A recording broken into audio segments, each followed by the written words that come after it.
से कुछ महीनों पहले मेरी एक फ्रेंड मेरे पास आई थी और उसका एक ज्वेलरी ब्रांड है।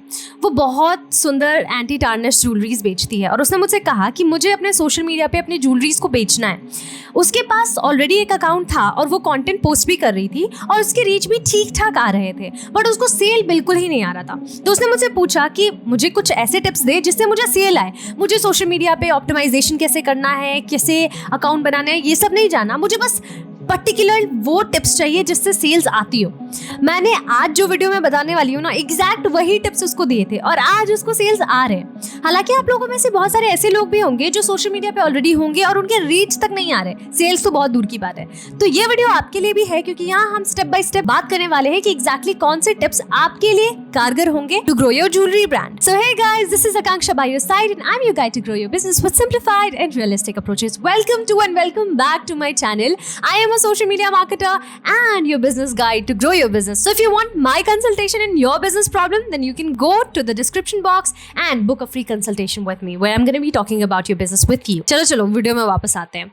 तो शुरुआत करते हैं कि आपको अपना ज्वेलरी किसे बेचना है, because that is the first question that comes in a mind. नहीं समझ में आया, चलो एक एग्जाम्पल से समझाती हूँ। तनिष्क का नाम तो आपने सुना ही होगा। ये कितना बड़ा ज्वेलरी ब्रांड है। इसकी जो टारगेट ऑडियंस है वो पर्टिकुलर मैरिड ट्रेडिशनल वुमेन है, that is rooted in the culture. आप उसके डिजाइन्स देखो, ऐसा नहीं है कि वो वैरायटी ऑफ डिजाइन्स नहीं बना सकता, बट उसके पर्टिकुलर डिजाइन्स उसकी ऑडियंस के हिसाब से होते हैं, बिकॉज उनको पता है कि उनको एग्जैक्टली बेचना किसे है। इसी तरीके से अगर आप इनके सोशल मीडिया पे जाके देखोगे तो कंटेंट भी उसी तरीके से ऑप्टिमाइज्ड होगा। ऐसे ही एक ब्रांड है द लाइन करके, ये अर्बन मिनिमलिस्टिक ज्वेलरीज बेचती है, बिल्कुल उन मॉडर्न वुमेन के लिए जिनको बहुत एलिगेंस और बहुत मिनिमल लुक चाहिए होता है। एग्जैक्टली आपका कौन सा प्रोडक्ट है, इसके हिसाब से आपका टारगेट ऑडियंस तैयार होगा और आपको एग्जैक्टली कंटेंट भी उस हिसाब से बनानी है। तो आपके लिए मेरा एक्शन स्टेप क्या होगा, इसको जरा ध्यान में रखिए और चाहो तो नोट कर लो। आपकी टारगेट ऑडियंस में अगर लड़कियां हैं तो आप लिख सकते हो कि इस लड़की की वाइब क्या है। अब आपको उसकी वाइब से उसके टाइप ऑफ ज्वेलरीज का पता चलेगा, वो किस तरीके के आउटफिट को पहनना पसंद करती है, वो किस किस लोगों को फॉलो करना पसंद करती है। तो इससे आप उनके मूड का, उनके वाइब का पता कर सकते हैं। तो आपको ये पता होगा कि अच्छा, मेरी टारगेट ऑडियंस पर्टिकुलरली इस तरीके की ज्वेलरीज पहनना पसंद करती है, so you will be focused on those kind of jewelleries. इसी तरीके से आप ये देख सकते हो that there are different brands catering different audience. बहुत सारी ऐसी ऑडियंस होती है, they are allergic to particular material, right. बहुत सारी ऐसी ऑडियंस होती है जिनको पर्टिकुलर प्लेटिंग चाहिए होती है। सो आप जितना ज़्यादा अपनी ऑडियंस के नीड्स को समझोगे, it will be very easy for you to create content and sell your product. अब यहाँ मैं आपको एक चीज़ समझाना चाहती हूँ। कोई भी प्लेटफॉर्म, चाहे वो इंस्टाग्राम हो या कोई भी दूसरा प्लेटफॉर्म हो, वो आपका प्रोडक्ट कैटलॉग नहीं है। वहाँ आपको लाइफस्टाइल शेयर करनी है, बिकॉज आपका प्रोडक्ट क्या है नहीं है। अगर आपका प्रोडक्ट उनको पसंद आएगा, आपका कंटेंट उनको पसंद आएगा, तो आपके वेबसाइट पे जाके या इंस्टाग्राम शॉप पे जाके आपके प्रोडक्ट को देख सकते हैं। बट अगर आप उनको अपने लाइफस्टाइल से अट्रैक्ट करते हो तो वो बहुत ज़्यादा ईजी होगा आपके लिए टू सेल योर प्रोडक्ट। तो यहाँ मेरा कहने का मतलब सिंपल ये है कि अपने कंटेंट में ज़्यादातर लाइफस्टाइल को शो करो, ना कि प्रोडक्ट्स को। और यही मेरा टिप नंबर 2 है, दैट इज कंटेंट पिलर। आपको अपना कंटेंट पिलर डिसाइड करना पड़ेगा। कंटेंट पिलर बेसिकली वो खंबे होते हैं जिसके अराउंड आपके टॉपिक्स रिवॉल्व करते हैं। अब इससे मेरा क्या मतलब है तो समझो। अगर आप एक ज्वेलरी ब्रांड है डेफिनेटली, तो आपके प्रोडक्ट का पिलर या तो लग्जरी हो सकता है, या तो कंफर्ट हो सकता है, या तो ट्रेडिशन हो सकता है, या तो लाइफस्टाइल हो सकता है, राइट। मतलब आपका जो भी टॉपिक होगा ऑफ योर रील और योर कराउजल्स, वो सब इन पिलर्स के अराउंड घूमेगा। अगर आप एक ज्वेलरी ब्रांड हो तो आप कपड़ों के फैब्रिक के बारे में कुछ कंटेंट नहीं बना सकते, या ट्रेंडी क्या चीज़ें ट्रेंड करी है उसके अराउंड कंटेंट नहीं बना सकते। आपको वही कंटेंट बनाना होगा जिससे आपका प्रोडक्ट डायरेक्टली और इनडायरेक्टली रिलेट करता है। यहाँ पे मैं आपको कुछ किलर कंटेंट बकेट्स देना चाहूँगी जिसको आप डायरेक्टली अपने कंटेंट पिलर की तरह यूज़ कर सकते हैं। इसमें पहला होगा behind the scenes. People love to see what is happening behind the manufacturing of a product. तो आप दिखा सकते हैं कि आपका प्रोडक्ट कैसे बनता है, उसको बनने में कितनी मेहनत लगी है। एग्जाम्पल से समझो तो अगर मैं आपको एक एग्जाम्पल दूं तो पिपा जो है ना वो भी एक ज्वेलरी ब्रांड है और वो स्मॉल आर्टिशंस की स्टोरी शेयर करता है और ये उनके ऑडियंस को इन्वेस्टेड रखते हैं उनके कंटेंट्स में। दूसरी चीज आप शेयर कर सकते हैं स्टाइलिंग टिप्स, मतलब आप ये दिखा सकते हैं कि आपकी ज्वेलरी को किस तरीके से डिफरेंट ड्रेसेस के साथ स्टाइल किया जा सकता है।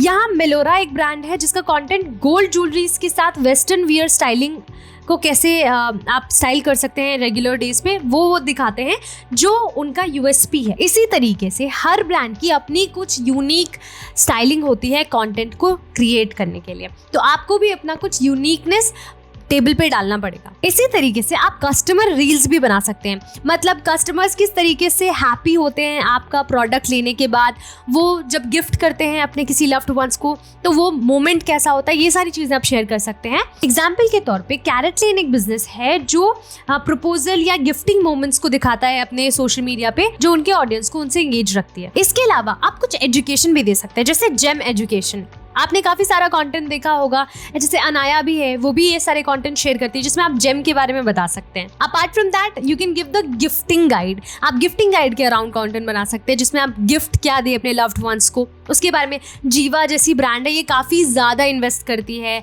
ऐसे कॉन्टेंट्स को क्रिएट करने के लिए। यहाँ पे मैं आपको एक रील आइडिया दे सकती हूँ दैट किसी भी फेस्टिवल के टाइम में आप एक कॉन्टेंट बना सकते हैं that is top 5 gift under 2000 rupees. तो आप इस तरीके के कॉन्टेंट्स बना सकते हैं, ये काफ़ी ज़्यादा चलते हैं। इसके अलावा मैं आपको एक रील आइडिया दे सकती हूँ कि इस चोकर को बनाने में पूरे 70 आवर्स लगे, देखिए कैसे।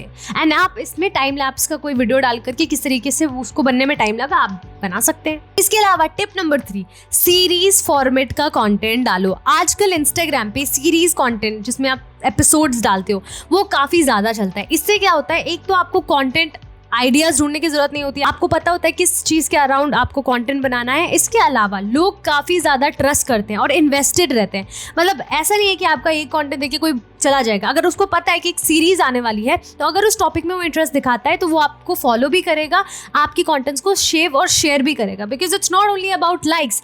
आपके कंटेंट पे कितना सेव और शेयर जाता है ये बहुत ज़्यादा ज़रूरी है। सेव और शेयर जाने का मतलब ये है कि आपके प्रोडक्ट से सामने वाले पर्सन ने कुछ इंटरेस्ट दिखाया है। कभी कभी हम लाइक ऐसे वीडियोस को भी कर देते हैं जिसके प्रोडक्ट में हमें कोई इंटरेस्ट नहीं होता, बस हमें पसंद आ जाता है। बट सेव या शेयर हम तब करते हैं जब हमें उस प्रोडक्ट में कुछ इंटरेस्ट होता है या हमें लेना होता है। एग्जाम्पल के तौर पे आप एक स्टोरी सीरीज डाल सकते हैं जिसका नाम हो सकता है ब्राइड्स बाय स्टाइल टाइप। इसके अंदर आप क्या कंटेंट्स बनाओगे, आप डिफरेंट टाइप ऑफ ब्राइड्स के लिए कंटेंट बना सकते हो। जैसे कि बहुत सारी ब्राइड्स ऐसी होती है जो मिनिमल होती है, कुछ बोहो होते हैं, कुछ बोल्ड होते हैं, तो आप उन सब के अराउंड कंटेंट बना सकते हो कि किस ज्वेलरी किस ब्राइड को ज्यादा सूट करेगी एंड ऑल। इसके अलावा आप वीकली रील्स बना सकते हो जस्ट लाइक 1 नेकलेस 5 स्टाइल। इस तरीके का कंटेंट काफी ज्यादा एंगेजिंग होता है और लोग उसे देखते हैं। अब आपको अपना रील अगर वायरल करना है तो एक बहुत इंपॉर्टेंट टिप है जो मैं आपको देना चाहूंगी, दैट इज स्ट्रॉन्ग हुक का टिप।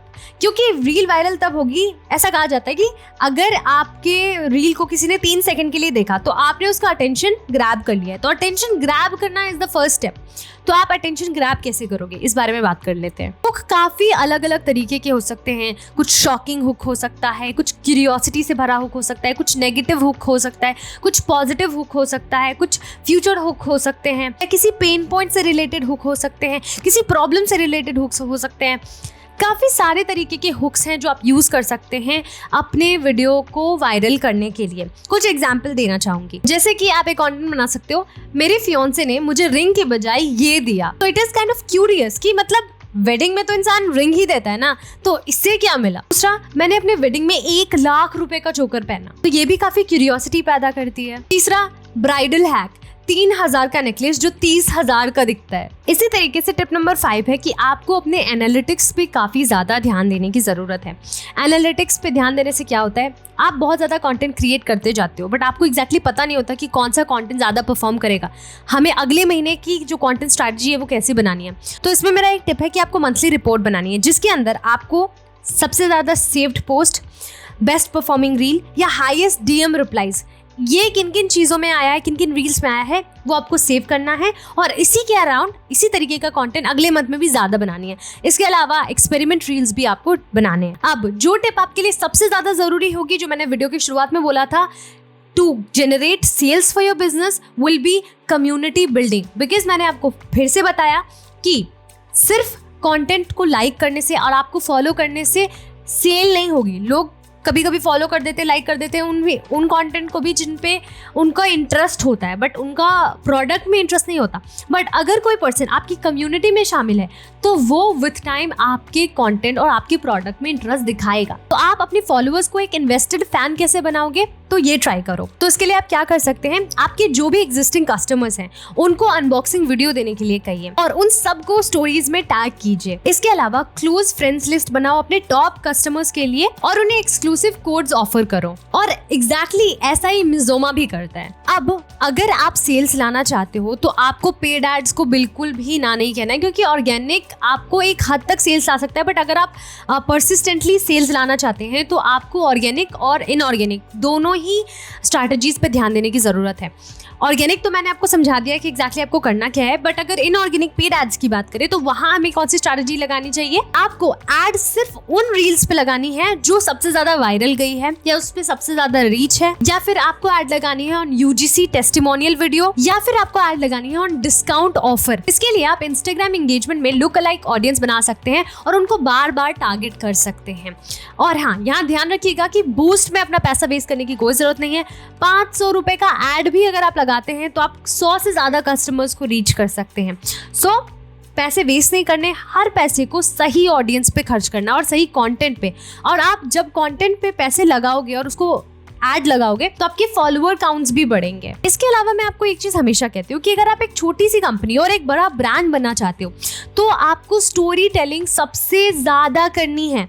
बिकॉज प्रोडक्ट हो सकता है कि आपके कॉम्पिटिटर्स के पास भी बहुत ज़्यादा अच्छे हो, आपसे ज़्यादा अच्छे हो, उनके पास बजट भी आपसे ज़्यादा हो, बट बजट और प्रोडक्ट से ही नहीं बल्कि आपकी ऑडियंस सबसे ज़्यादा कनेक्ट होती है आपके स्टोरी टेलिंग से, आपकी स्टोरी से, आपके बिहाइंड द सीन्स से। तो इट इज़ वेरी इंपॉर्टेंट कि आप अपनी ऑडियंस के साथ सही और बेहतर स्टोरीज शेयर करें सो दैट वो आपको ट्रस्ट कर पाए। तो हे गाइस, इस वीडियो को एंड तक देखने के लिए आपका बहुत बहुत शुक्रिया। आई होप वीडियो आपको अच्छी लगी हो। वीडियो अगर अच्छी लगी तो लाइक, कमेंट, शेयर जरूर कीजिए, लेकिन उससे ज्यादा इंपॉर्टेंट ये है कि आप चैनल को सब्सक्राइब करें। बिकॉज आप चैनल को सब्सक्राइब ही नहीं करते। अगर सब्सक्राइब करोगे ही नहीं तो आपको हर हफ्ते जो हमारे पास सोशल मीडिया, ई कॉमर्स और मार्केटिंग से रिलेटेड अच्छे अच्छे कॉन्टेंट आते हैं वो कैसे मिलेंगे। तो प्लीज चैनल को सब्सक्राइब करके ही जाना और बेल आइकॉन को जरूर दबा देना। तब तक के लिए बाय बाय।